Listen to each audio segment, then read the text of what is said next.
All right, Nat, let's talk about bubbles. Let's talk about bubbles.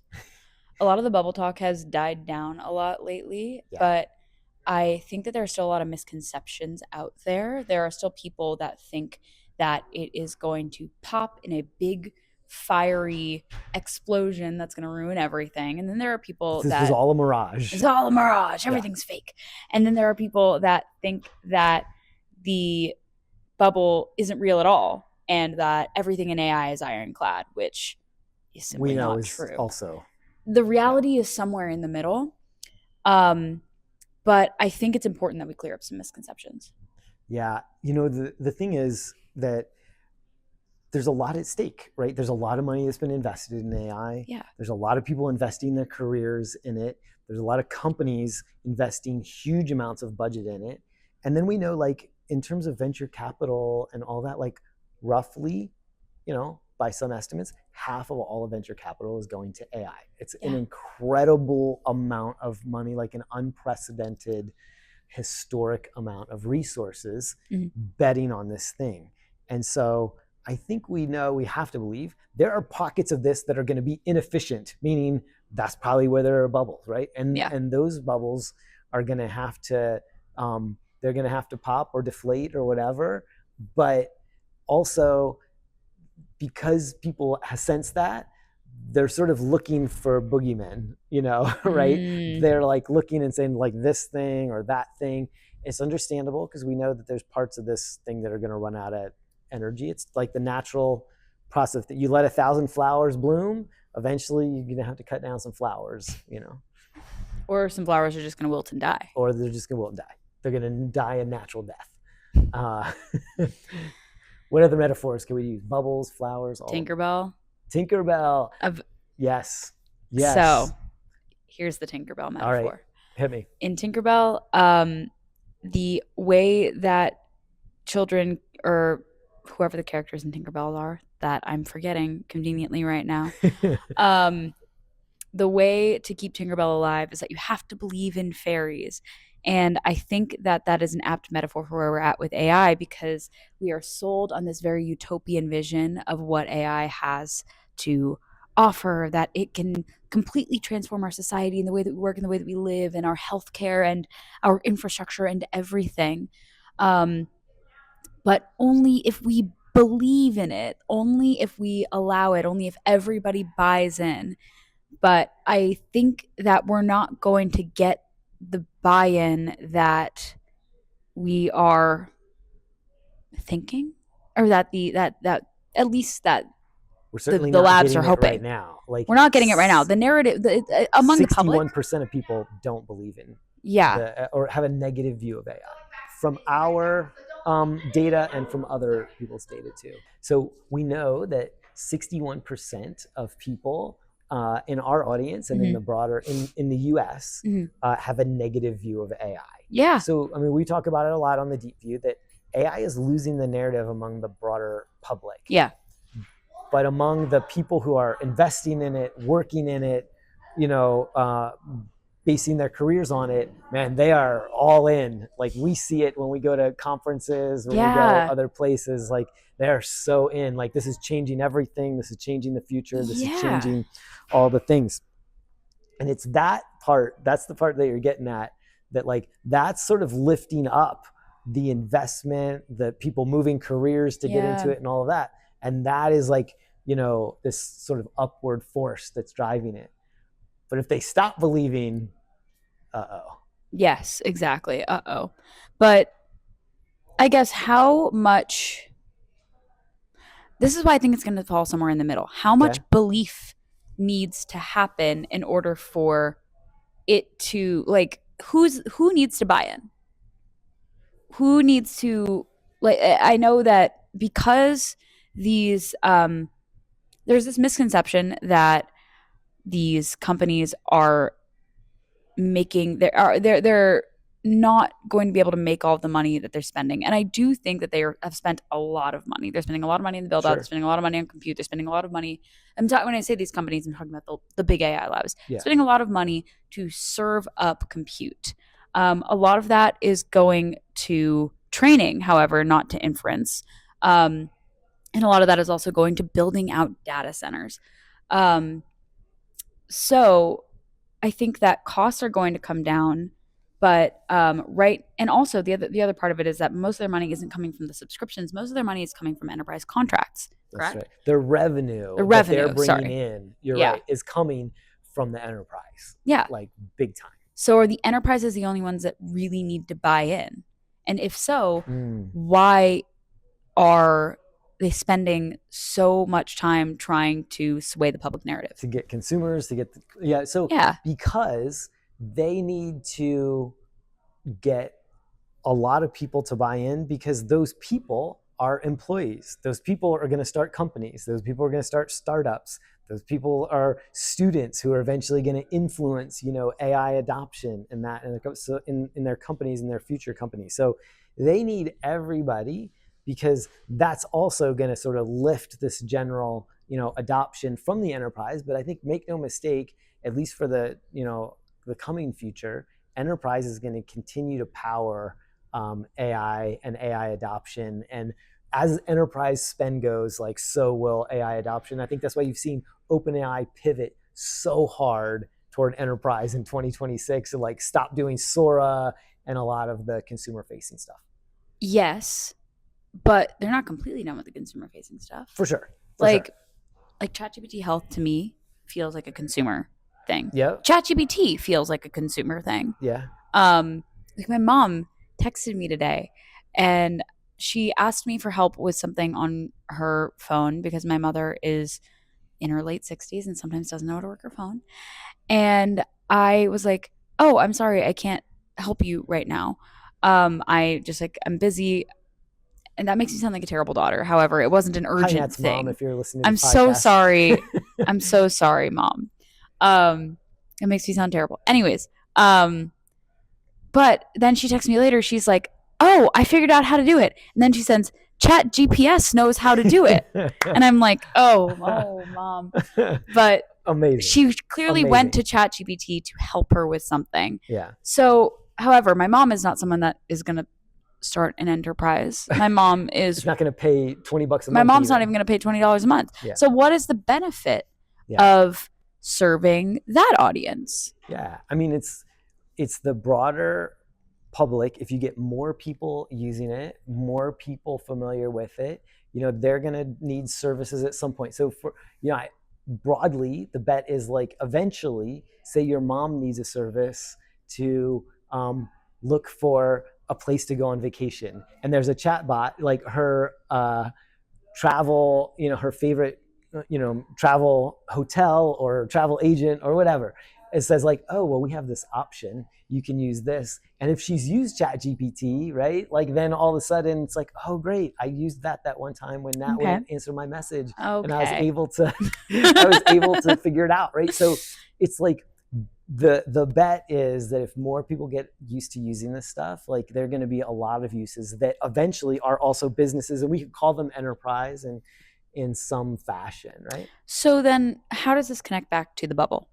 So the bubble, the thing is, you saw this thing on Instagram, and then we were talking about it. Yeah. This is one of the things that made us want to talk about this. We're like, man, the views on the bubble are all over the place. Some people were like, the bubble is dead. It was never a thing. And then you have, like you saw on Insta, where it's kind of like, here it is, and this is why all of this is going to collapse. Crash and burn. Yeah, all of this is going to crash and burn. So talk a little bit about what you saw and why we were chatting about it. I saw this video of somebody who was talking about how the economics of AI don't make any sense, because they brought up that even though someone spends $200 on a a Claude subscription, the maximum subscription you can get with Claude, it costs $8,000 a month to service that subscription. That's what they said. That is what they said. They did not cite their sources, to be fair. Yeah. However, the economics that this person mentioned don't necessarily add up. For one, a lot of the money is spent on a lot of that $8,000 is spent on on training rather than inference. Inference is actually cheaper than training a big, powerful model. Yeah. What they were talking about, just to, interrupt you for 1 second, is like no, please. the fact that, you can look and you can see if you pay per token. Yeah. When you buy that $20 subscription or the $200 subscription, you get a certain number of tokens. Mm-hmm. Like with the $200 one, you get like 8,000. In this case, they looked at one of these charts that shows like, oh, that's $8,000 worth of tokens. Yeah. And the leap that they made that wasn't right was that like, oh, it costs Anthropic $8,000 to serve those tokens, which is not the case. Yeah. Right. Because if you were paying per token, like enterprises do, if you pay for what's called the API, then, you pay a lot more. Yeah. But you don't pay that when you pay the $20, subscription to your consumer. Why? Because most people never get anywhere close to that, right? Yeah. It's such a very, very small fraction. It's like offering an all-you-can-eat buffet, and then you're not going to eat the whole buffet. Most people are going to get a salad and one thing, right? Like, and that meal they paid $50 for like $7 worth of food. If exactly. They would have bought it, right? Most people, it ends up being like that. And so it was like this flawed, reasoning. But you and I were interested in it because it's like, look, this is out there, and people on Instagram are even just talking about. It had like, a lot of likes, a lot of shares. Exactly. This is why AI. This is like normal people just talking about like why AI is a bubble and it's all going to collapse on itself. Yeah, and I think that is the general perception of the industry, that it's all snake oil. Yeah, and I'm not going to say that none of it is snake oil. As we were saying today, there are plenty of companies that are going to burst and pop, or plenty of companies that are model wrappers, or that are all doing the same thing of like, we're a control plane for agents. Exactly, agent harnesses. I was telling you how many people come to me and pitch me on like, we help you control your AI agents. Exactly. And it's like, yes, every company is doing, there's a lot of companies that are doing the exact same thing, but there's also a lot of companies that are doing really cool stuff. Yeah. And there is undoubtedly value here, which is why I think that we are going to land somewhere in the middle. But what does that middle look like? Yeah. I think that this is one of the things that we were talking about as well, where we got to the Tinkerbell thing, which is that the bubble, as long as people believe it, right? Like that's what props it up. Is enough people believe this is the next big thing, that keeps it going, right? Where it's going to start to falter, and like it's going to be natural. There's going to be a trough of disillusionment. There's the Gartner's thing, right? Like the peak of heightened expectations, and there's the trough of disillusionment. Like we are definitely in the height of the peak. You don't think we've already reached? I mean, I think we're sliding toward the trough of delusionment 100%, right? You look at people today in the US versus 12 months ago, their opinion has gotten worse about AI, right? Yeah. So that means we're sliding toward the trough of disillusionment. We're definitely not at the bottom though. But when people stop believing, when more people stop believing, that's when some of these sort of bubbles start to pop. Or if somebody, if data comes out and it's like, oh, this company was spending $100,000 per customer and they're only charging customers $25. Well, then like people start to go, more videos like the one that, we were talking about start to go. And then people are like, oh man, this whole thing is like a pyramid scheme or something, right? Like that's the stuff that will happen. Yeah. Then like every little thing that happens, right? People start getting more like, oh, there it is. It's a bubble. Yeah. We were sort of at that. Remember, like at the end of last year, we were sort of at that. The bubble was like all people were talking about. I remember. Yeah. And then like agents happened, and then it's like the hype cycle started all over again. Yeah. It does feel like we've been momentarily distracted from this, but I think all the bubble conversations were largely fueled by this idea of circular financing as it related to the $1 trillion of commitments for data center deals. However, we are now coming to this point where both OpenAI and Anthropic are like desperate for compute. They don't have enough compute. That's the dirty little secret about Mythos, was like, oh, we pulled it back because it's just too powerful. Okay. But part of it was that they just didn't have the compute to run it. Like Yeah. it's pretty clear. And that's why they partnered with SpaceX, and they're partnering with all of those other companies, because they're like, we need to get our hands on compute right now because we're running into rate limit issues with our clients, and we're not able to serve all the people that want us. When I say it's pretty clear, I mean just that. Like, remember they had lots of outages. Remember after they released Mythos, before the U.S. government, had them rescind it, that all of a sudden they started signing all these compute deals. That you mentioned, and so it was like a little bit of a panic move, right? They didn't have the compute to run it, and all of a sudden all the compute that OpenAI was lining up last year, all of a sudden, like, which looked insane, now all of a sudden it looks a little bit more prescient. It looks a little more like, okay, that makes sense. And then we also had the thing we should talk about too, is we just came through earnings season, and Google, Amazon, and Microsoft released their earnings, and the cloud companies are just raking it in from all of this. It's a good day AI. To be a hyperscaler. It's an amazing time to be a hyperscaler. They're up, double digits, in all cases. I think Amazon hit a $3 trillion market cap for the first time ever. Only the fifth company ever to ever do that. Yeah. So it's, and it does make me think that, I think that where the buck stops is with the enterprises, because at the end of the day, yes, that is where a lot of the money is coming from. That is where a lot of the value is being derived for the model providers, for the cloud providers. Those are the people that are eating up everything that's being put down right now. And I do wonder if the enterprises are going to get to a point, and I think they're actually starting to approach that right now with this whole idea that we're tugging the reins on token maxing. Oh yeah. I guess the question is, are enterprises going to become disillusioned on their own, and how is that going to cause a domino effect? Boy, yeah, we have to talk about that, because that's been a huge theme of all of the like spring, summer conference season. Is it all these events? So you went to Microsoft Build and Snowflake Summit. I went to Databricks. It's all about efficiency. Data plus AI. All about efficiency. Confidential Computing Summit, others. And that's all the enterprises we're talking about. One was like control. How can we like better control this? Because they're always going to be worried about that. But then the bigger one was like cost. They're like, we're spending too much money on this, and we've got to get it under control.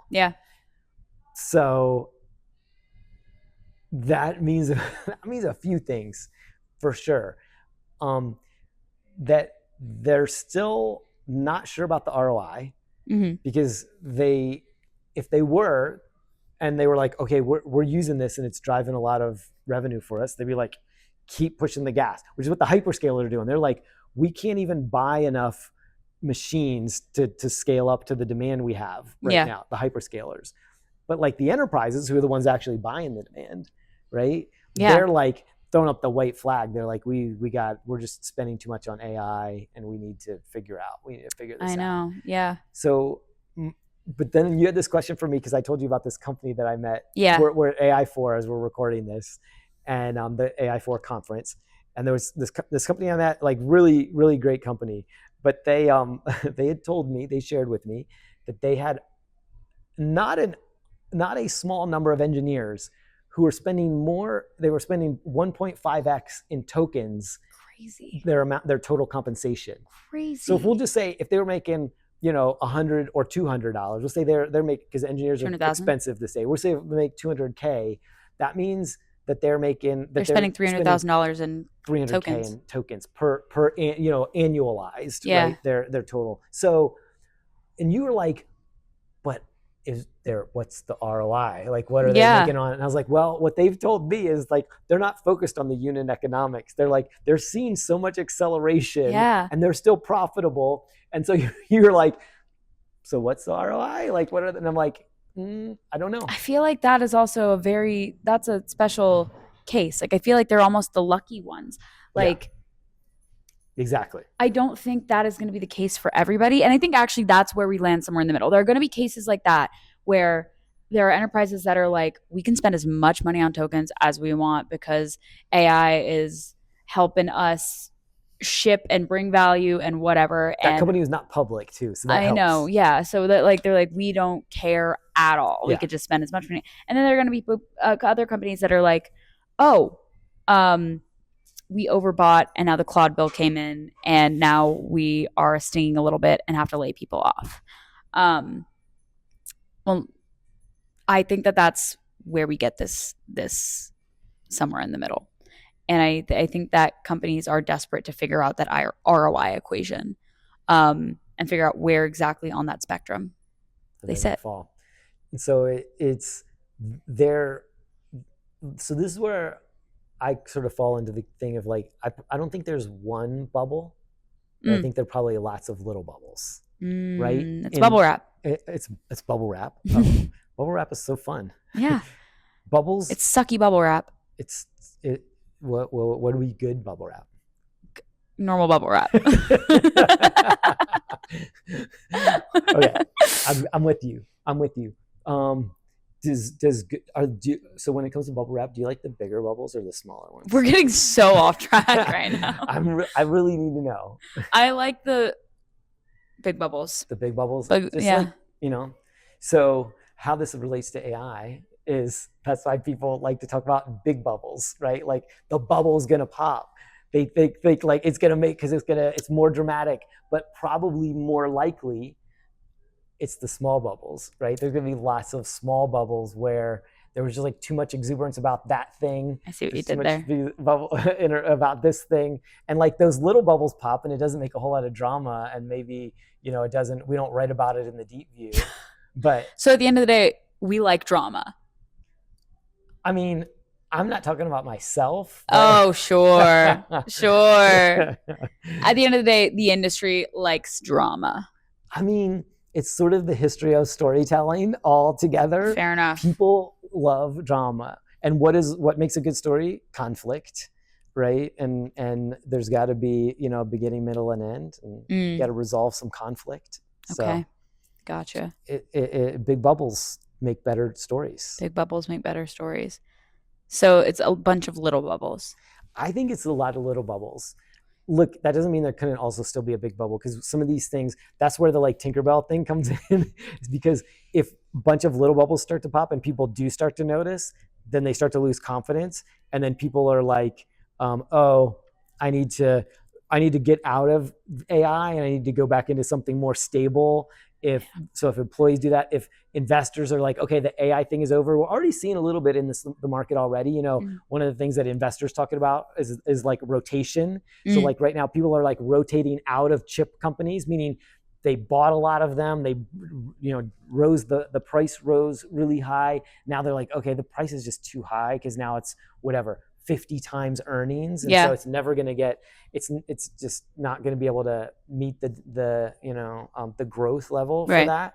So they're like, okay, now I'm going to go invest in. You wrote a story on this, this week. Oh yeah, people investing in like the more foundational technologies, things like energy and minerals and those sorts of things, which I find to be fascinating. That's rotation. So they rotated out of big chip companies. They rotated into energy. So wait, have they made their way down the stack then?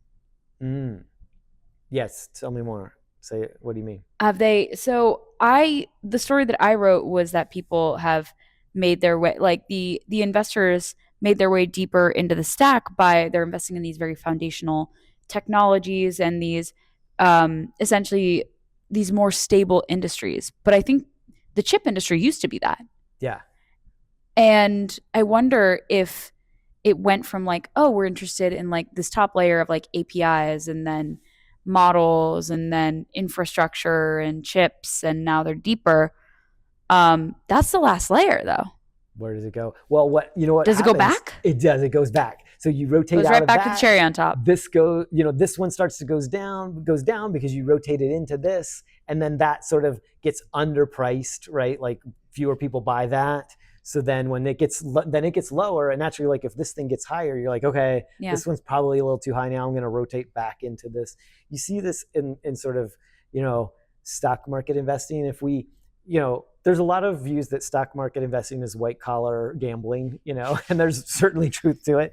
But there's another way to look at it where it's a measure of this sentiment, right? Like of what people, the level of confidence people are having in certain, things. Yeah. And so with people, as you talked about, moving into sort of lower levels of the stack, they're losing a little confidence in chips that they're going to continue to grow like crazy, and they have more confidence that these other things are going to grow like crazy. And like, what does that mean? It probably means like, because those things like minerals, power, those are long game. That's a long game. Yeah. And so not only that, those are things that, as I wrote about in that story, those are things that can benefit so far beyond AI, like investing in new kinds of sustainable energy is something, that energy can be used to power data centers. That energy can also be used to power homes.